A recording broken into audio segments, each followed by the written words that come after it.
Bonjour à tous, c'est le 13h qui démarre sur Canal 2 International. On commence par les titres. Plus d'1 million d'enfants déjà épargnés du paludisme au Cameroun grâce à la campagne de chimio-prévention du paludisme. Des chiffres dont ne se contente pas le gouvernement qui vient de lancer une 4e campagne dans la ville de Garoua. CAN 2019, des Camerounais n'arrivent pas à suivre la compétition dans la région de l'Est, faute d'électricité. Il s'agit des Pygmées Baka du village Kou qui n'ont encore regardé aucun match depuis le début de la compétition. Ils s'expriment dans ce 13h. Voilà pour la une.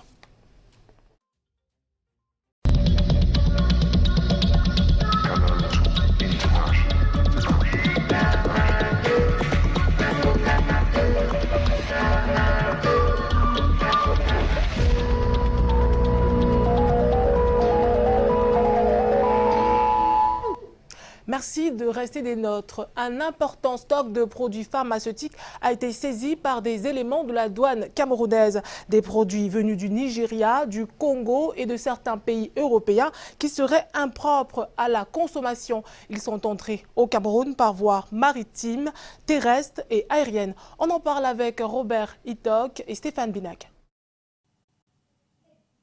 400 000 comprimés, 3 700 ampoules injectables, 200 flacons de médicaments divers, 1000 flacons de 20 tablettes de calcium, de la keptamine, du diazépam, une trentaine d'huiles végétales importées en contrebande, une armada de produits importés par voie aérienne, terrestre et maritime, stoppés net par les éléments de la douane camerounaise dans le cadre de l'opération spéciale de surveillance douanière baptisée Halte au commerce illicite Alcomi 3.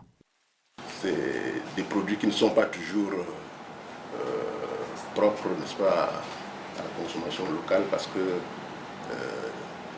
manquant certainement des documents attestant que ces produits peuvent être directement consommés sans danger pour notre société. Des médicaments contrefaits qui non seulement sont une menace pour la santé des populations, mais aussi un véritable frein à l'essor économique des entreprises locales. Ce sont des saisies relatives à l'importation par voie terrestre, maritime et aérienne. Le diazépam que vous avez vu nous vient du Congo et les marchandises antibiotiques nous viennent par voie terrestre du Nigeria, alors que les calciums nous viennent par voie maritime des pays européens. Alors nous avons commencé, comme je disais tantôt, à intégrer les différentes filières de fraude afin d'avoir des informations plus à point. Par ces opérations musclées de la douane camerounaise, la mission spéciale Alcomi 3 apporte un début de réponse tant dans la sauvegarde des intérêts du trésor public que dans la sécurité des différents consommateurs. Voilà qui nous amène à parler de santé. Lutte contre le paludisme, le gouvernement multiplie l'offensive. La 4e campagne de chimio-prévention du paludisme vient d'être lancée dans la ville de Garoua. Elle concerne les enfants âgés de 3 à 59 mois. Les parents ont été invités à plus de coopération pour la réussite de l'initiative. Le récit de Michael Gipio. La 4e campagne de chimio-prévention du paludisme qui vient d'être lancée concerne les enfants de 3 à 59 mois.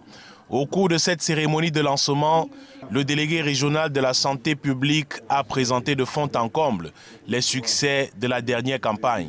L'on apprend dans la foulée que plus d'1 million d'enfants ont été épargnés par cette pandémie qui fait des ravages. Les agents vaccinateurs déjà identifiés vont sillonner les différentes artères de la région et autres lieux d'attroupement. Nous devrions avancer sur l'objectif premier est la suppression, l'éradication du paludisme. Mais il passe par cette phase de prévention couplée au traitement. Mais la prévention est la phase majeure parce qu'elle évite un traitement comme conséquence. C'est pour ça que le gouvernement de Cameroun est résolument tourné cette chimio-prévention du paludisme, surtout pour la phase des enfants de 3 mois à 59 mois. Le secrétaire général de la région, tout en rappelant l'engagement des pouvoirs publics à barrer la route au paludisme, a invité les parents à collaborer avec les agents vaccinateurs en leur ouvrant leurs portes. Cette campagne permet de réduire la morbidité et la mortalité liée au paludisme chez ces enfants-là qui sont les plus vulnérables face à cette maladie. Le combat contre le paludisme ne peut réussir sans l'engagement de ses parents, a rappelé le secrétaire général de la région du Nord. La journée mondiale sans sac plastique célébrée ce 3 juillet a été ignorée par les commerçants et les consommateurs de la ville de Douala.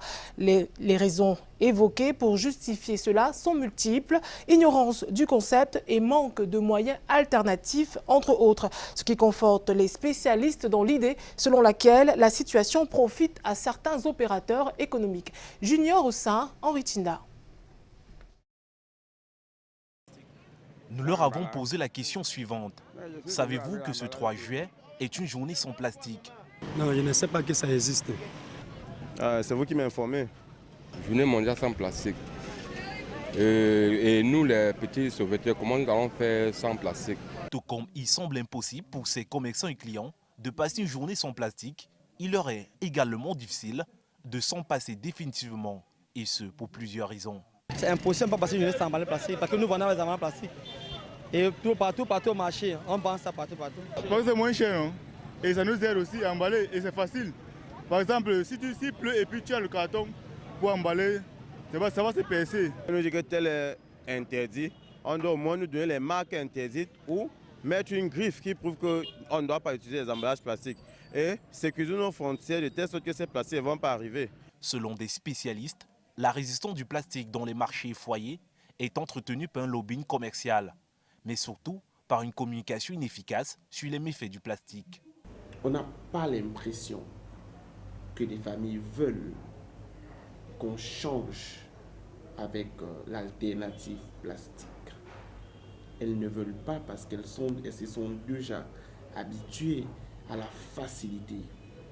Et une fois qu'on vient avec quelque chose d'autre, il y a d'abord du non. Le constat est affligeant. Pas un pas sans plastique dans la ville de Douala. Rappelons que cette journée mondiale sans sac plastique intervient plus de 5 ans après l'interdiction des emballages plastiques non biodégradables au Cameroun. Plusieurs campagnes de lutte ont déjà été menées jusqu'ici, malgré la persistance du phénomène. Où en sommes-nous exactement dans ce combat? Élément de réponse avec Patrick Christian d'abord.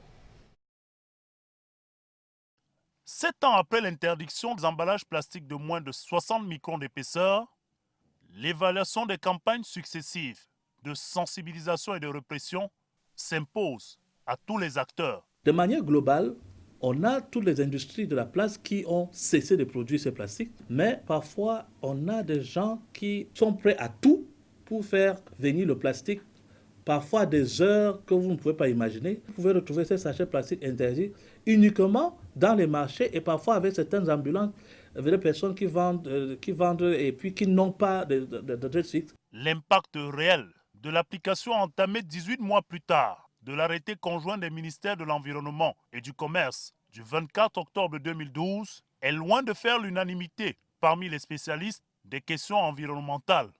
Il y a effectivement un manque de synergie, d'action qui aurait pu mutualiser les différentes forces. On ne voit pas, par exemple, assez de communes qui sont des administrations très proches de population. Et je pense que le ministère en charge de l'environnement aurait dû penser au préalable à la sensibilisation, l'éducation de la masse qui consomme ces emballages-là. Et surtout encore, appliquer l'article 43 qui exige que les producteurs, les générateurs de ces déchets-là aient l'obligation de les récupérer et surtout les gérer de façon écologique. Cette mesure a eu l'effet de réduire quand même une quantité d'emballage plastique, sans compter le fait que ça a permis aux autres de mettre en place des mécanismes, j'allais dire des industries de fabrication des alternatives et même des industries de recyclage qui aujourd'hui permet à beaucoup d'opérateurs de recruter d'autres personnes dans ce secteur. Au constat, malgré la multiplication des actions dissuasives et répressives, les vieilles habitudes font de la résistance.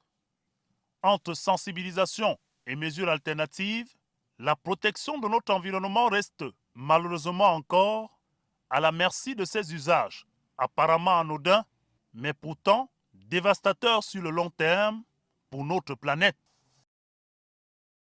C'est les vacances et pour s'occuper, les jeunes de la ville de Tchan n'hésitent pas à s'adonner à des activités sportives, football, volleyball ou encore tennis, entre autres. Découvrons cela avec notre correspondant Eric Matané. Voilà, la même bloc là-bas, allez, stop. Formidable, tu reviens. Pas courir sur cette ligne. On va pas courir, pas courir, pas courir, pas courir. Tu mets le pied droit, voilà la flèche. La flèche monte comment? Raquette à la main, quelques petits gestes techniques, revers, petit throw, frappe de balle. Ainsi est donné le ton aux jeunes âgés entre 3 ans et 12 ans qui s'exercent dans l'apprentissage du long tennis.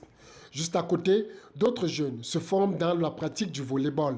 Bon, c'est vrai que l'apprentissage au tennis n'est pas si évident que ça, mais il faut s'adapter et puis travailler régulièrement. L'attention n'est pas toujours très évidente, mais l'objectif ici est non seulement de promouvoir le long tennis, mais aussi de détecter les talents. Non, ce n'est pas facile. Vous avez vu, on est là à la phase d'initiation. Les enfants viennent d'abord pour s'amuser et on canalise leur amusement dans le cadre du tennis. Plus loin à l'Alliance franco-camerounaise de Tchonk, dans la salle Manu Dibango, d'autres jeunes s'attellent à apprendre à faire du dessin. Moment très convivial entre les enfants qui apprennent à vivre ensemble. Je me suis inscrit au camp de vacances pour apprendre à m'amuser avec mes camarades, à faire des jeux comme le dessin, la lecture et plein d'autres choses. Je suis fière de faire ces activités pendant cette période de vacances, apprendre beaucoup de petites choses et vivre ensemble. C'est une occasion pour ces enfants de chasser l'oisiveté pendant ces vacances à travers vacances utiles et vacances agréables. On en parlait en titre des Camerounais qui ne suivent pas la CAN 2019 depuis le début de la compétition. Eux, ce sont les habitants du village Ko, situé dans l'arrondissement de Dimako, région de l'Est. Faute d'énergie électrique, ces membres de la communauté Pygmée Baka n'ont pu regarder un seul match jusqu'ici. Ils s'expriment dans ce reportage d'Alex Lembe. Paul Bianye eke amene e yani esi ala achokwa ngako yuave tolo ngande tele ngande nye. Ces paroles de tristesse dites par cette maman sont là des messages lancés aux autorités camerounaises. La communauté Ko, village situé dans l'arrondissement de Dimako, département du Oignon, région de l'Est, est totalement coupée de la diffusion de la Coupe d'Afrique des Nations Égypte 2019 pour cause d'énergie électrique. Enclavé pour vision de match, on n'a rien du tout. Et vraiment, c'est mauvais. On n'est pas content. On a aussi besoin de voir nos lions indomptables dominer les faits, mettre la sauce, le piment dans la sauce. Depuis Belle-Lettre, le campement Ko, estimé à environ 200 âmes vivantes, est ce village où vivent des populations autochtones Baka, gardiens de notre forêt. Celles-ci n'ont jamais eu droit à un match à la télévision.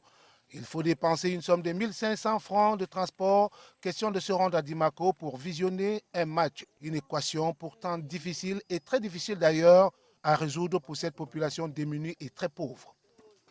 Enclavées, les populations du village Ko vaquent normalement à leurs occupations puisque déclarées hors jeu pour cette Coupe d'Afrique des Nations. Pendant les matchs, les travaux champêtres s'activent davantage puisqu'il n'y a pas de télévision, encore moins de l'électricité. Pourtant, ils se disent aussi camerounais et supporters des Lions indomptables. Si l'État a pitié de nous, qui peut nous envoyer même ne serait-ce la télé, même un groupe, je supporte le Cameroun, je suis un Camerounais. Au vu de tout ce qui précède, c'est là une demande lancée aux autorités camerounaises par ces populations afin de pouvoir espérer tout au moins avoir un match du second ou du troisième tour, pourquoi pas.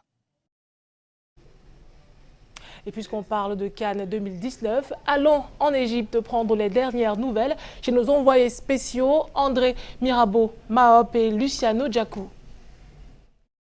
Dans les jardins du Elnan Hotel, le nid des Super Eagles du Nigeria, un 5 étoiles de première catégorie situé dans une sorte de camp bien loin du centre-ville et des bruits de la ville balnéaire d'Alexandrie. Yves Chamado, bonjour. Bonjour Némiro et bonjour à tous ceux qui nous regardent. Les Super Eagles se préparent pour l'affrontement de ce samedi face aux Lions indomptables du Cameroun. Oui, on a l'impression que le Cameroun jouera à l'extérieur parce que vous savez, ils se sont habitués dans cet hôtel, dans cette ville, ils sont un tout petit peu comme une équipe à domicile. La preuve, quand nous sommes arrivés ici, on a vu un tout petit peu l'affection que donnent les Égyptiens qui sont basés ici à cette équipe nigérienne, qui sont tous derrière cette équipe. Donc c'est une équipe qui est pratiquement à domicile, qui est sereine, qui est sereine autant pour moi, des joueurs qui sont tranquilles, qui sont calmes. On a eu l'occasion de discuter avec le team manager de l'équipe qui estimait qu'il devait affronter ce match aisément, sans pression, sachant qu'ils ont un ascendant psychologique face au Cameroun. Vous savez, la dernière victoire à Ouyo, ce 4-0, il y a pratiquement 50% de l'effectif d'aujourd'hui qui était là. Donc c'est une équipe tranquille au calme qui prépare sereinement cette rencontre.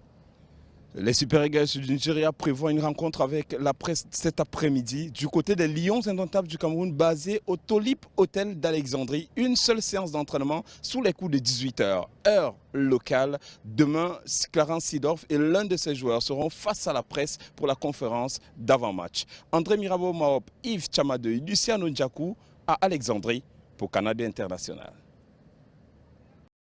On quitte l'Égypte pour nous intéresser au mondial de football féminin. Et pour en parler, allons retrouver Karel Mezatia Choya qui se trouve à Yaoundé. Bon après-midi Karel.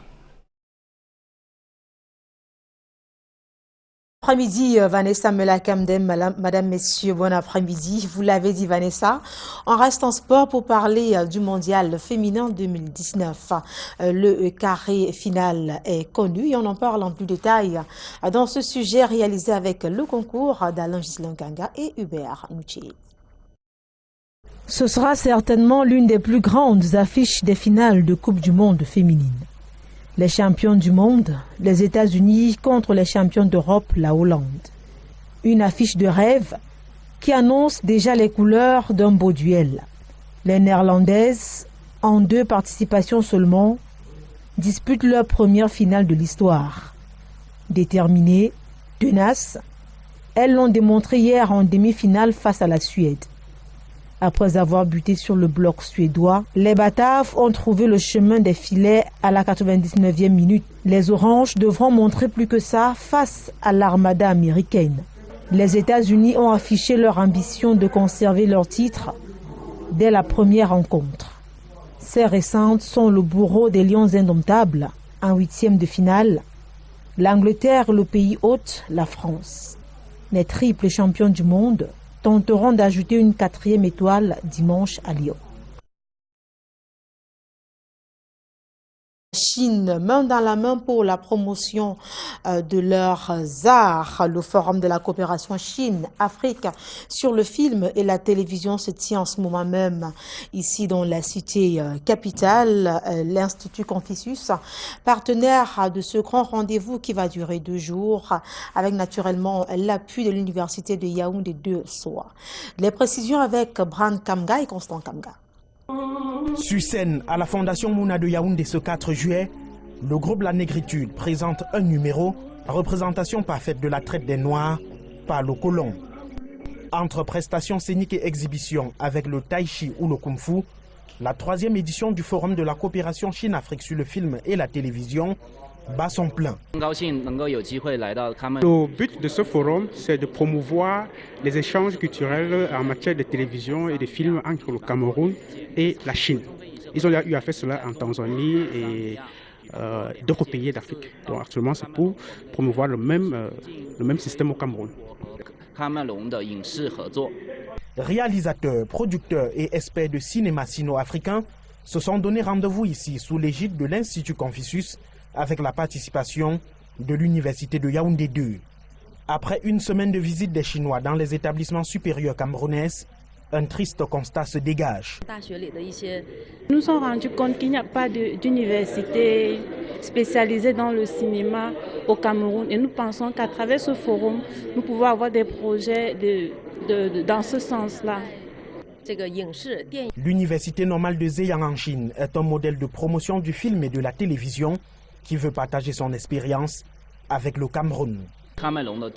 Les Chinois et les Camerounais pourront donc comprendre comment est-ce que, sur le plan culturel, sur le plan cinématographique, comment est-ce que les Camerounais communiquent et comment est-ce que les Chinois communiquent. Nous aimerions qu'à travers ce forum aussi, nous puissions apporter un plus dans la réalisation du cinéma au Cameroun. Fin de ce 3e forum de la coopération Chine-Afrique sur le film et la télévision vendredi. La délégation chinoise visitera quelques chaînes de télévision et structures cinématographiques du Cameroun. Toujours en culture, le Cameroun prend part depuis le 30 juin dernier à la 43e session du Comité du patrimoine mondial en Azerbaïdjan. Le ministre des Arts et de la Culture, Pierre-Ismaël Bilongpat, a pris la parole hier à Bakou pour défendre les efforts déployés en vue de la sauvegarde de la réserve du Dja, patrimoine mondial de l'UNESCO, le trinational de la Sangha aussi. Cette session s'achève le 10 juillet et en marge des travaux, les audiences se multiplient à divers niveaux pour permettre au Cameroun d'accéder d'ici novembre au comité de patrimoine mondial de l'UNESCO. Nous y reviendrons. Toujours dans l'actualité, les membres du Congrès américain sont en visite de travail au Cameroun depuis quelques jours. Une forte délégation venue s'acquérir de la situation sécuritaire dans l'extrême nord, dans les régions du nord-ouest et du sud-ouest, avec un focus sur le respect des droits de l'homme. Les entretiens relatifs se poursuivent donc dans la cité capitale. On en parle avec beaucoup plus de précision avec Brand Kamga et Serge Alansibou. Après sa visite au Cameroun, le sous-secrétaire américain aux affaires africaines Thibon Nagy avait rendu compte de la situation qui prévalait au Congrès américain. Cette fois, les membres du Congrès eux-mêmes sont en terre camerounaise. Ils voudraient à tout prix mieux comprendre la situation ici au Cameroun, surtout à propos le nord-ouest et le sud-ouest et l'extrême nord. Nous avons une grande coopération avec le Cameroun. Nous voulons la stabilité du Cameroun, mais aussi de résoudre les problèmes. La santé, l'humanitaire et les droits de l'homme sont les principaux secteurs d'intervention des États-Unis au Cameroun. Le député Keren Bess et sa délégation ont échangé avec le ministre délégué à la présidence chargé de la Défense, Mahdi Yaoundé. Si Joseph Betia Somo a présenté les mesures prises pour sanctionner les militaires qui violeraient les droits de l'homme, il a surtout égrené le chapelet des exactions des Boko Haram et des séparatistes. Tant pour Boko Haram que pour la situation sécuritaire en zone anglophone, militaires, gendarmes et policiers sont persécutés, tués. Chers membres du Congrès, la situation est préoccupante. Les civils sont tués, certains kidnappés avec demande de rançon, les enfants sont privés d'éducation. Ces criminels brûlent villages, hôpitaux et patients avec. Un point complet sur la situation sécuritaire au Cameroun, les 5 membres du Congrès se sont également entretenus avec les responsables du Haut Commissariat des Nations Unies pour les réfugiés. Nous avons noté aussi la générosité du gouvernement camerounais envers les réfugiés et aussi les problèmes d'emploi et d'éducation des réfugiés. Côté santé, les Américains félicitent Manaouda Malachi et son prédécesseur pour les efforts consentis pour une meilleure prise en charge des patients, notamment les porteurs du VIH-Sida. Et c'est sur cette information que nous vous retournons l'antenne du côté de Douala, Vanessa Melakamdem. Merci Karel Mezatia Choya. Nous allons refermer ce journal réalisé avec le concours de l'ensemble de la rédaction de Canal 2 International. Bon après-midi à tous et à tout à l'heure pour Écho des Régions.